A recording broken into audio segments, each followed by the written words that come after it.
Hi, love. Hey, you alright? Is that really your gaming PC? Yeah, what do you think? It looks like something a teenage boy would have. Oh, right. Welcome back to the channel. My name's Tick Tactical, and today's video we are going to be changing up our PC setup for like the fourth or fifth time in the last 2 years. Anyway, the last upgrade we did was upgrade it to the iQ Link H150i Corsair CPU cooler. And now there's nothing wrong with this CPU cooler. In fact, it has been fantastic, but I think it's time that I grew up in terms of my PC, and I've wanted to do this for a long time. It's looking a little bit like a teenage boy's dream, and I want to upgrade this to the Fractal North. Scandinavian, you could say it looks Scandinavian. So that's what we're going to do today. We're also going to upgrade the fan, the CPU fan that sits inside this PC, to be a block unit instead of a CPU liquid cooler.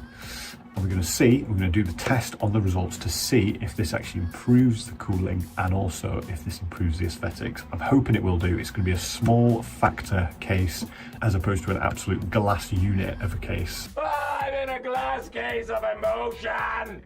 So we're going to see some differences here because my PC runs warm. So all that I need to do now is take the old computer case out and strip it and then replace it. So let's get stuck into that right now.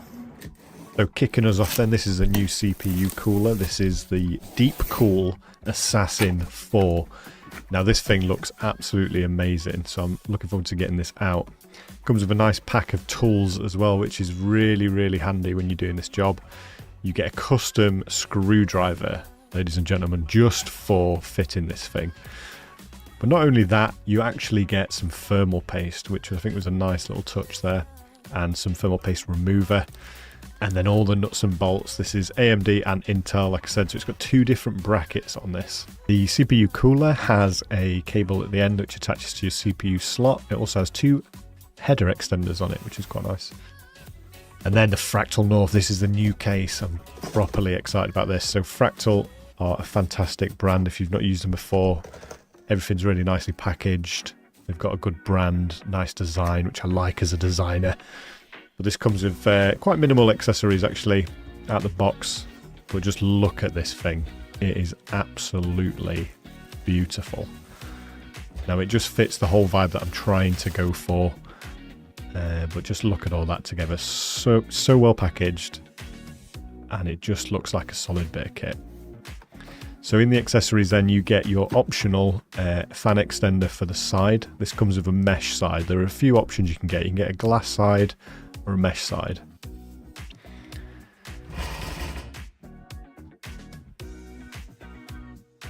So here we are. That's the mesh side on that just over there.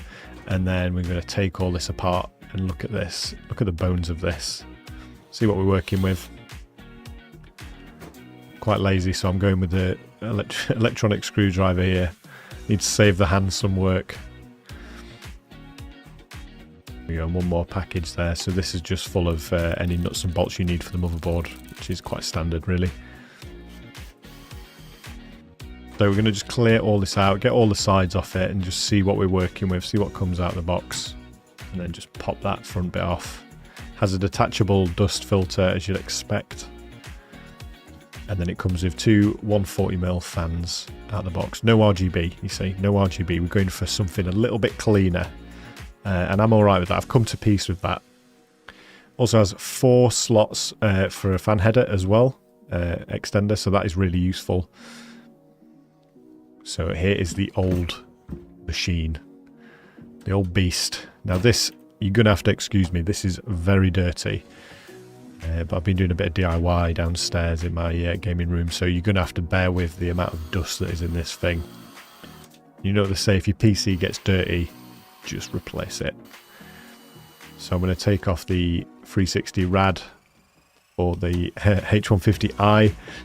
Now I've only had this for about 6 months, so it is a bit of a shame to be saying goodbye to it this early.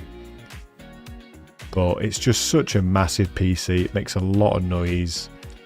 The cooling is alright, but look at this, happy to be getting rid of all these Corsair accessories.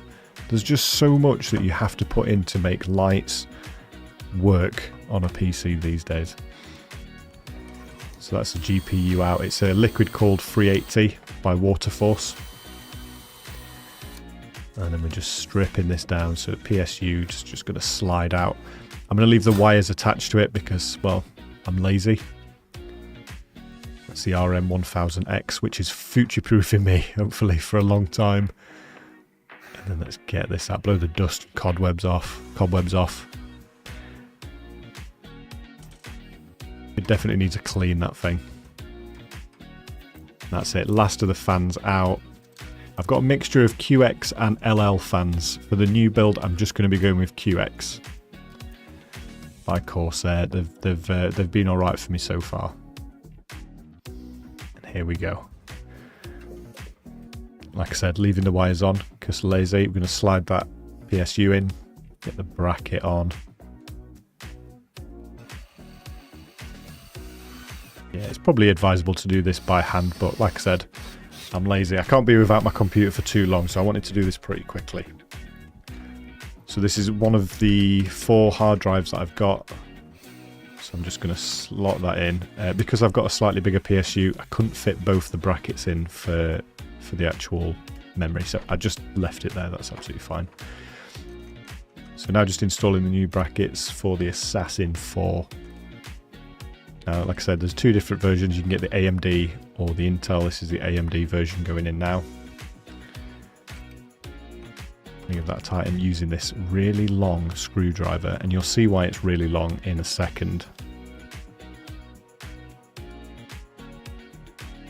But just using that ice cream scoop that's included to just remove all the thermal paste, and also it comes with a removable wipe, which I thought was a really nice touch.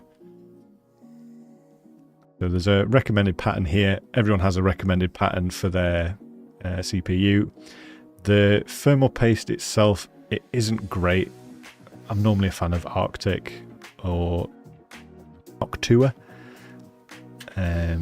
So it was a little bit stringy, but that's absolutely fine. But just look at this.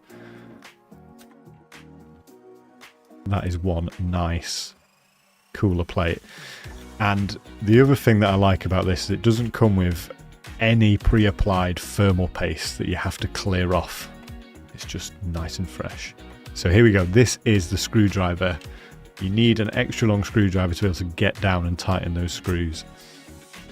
You just pop the fan in there, and then that just connects to the CPU header, and you're pretty much done.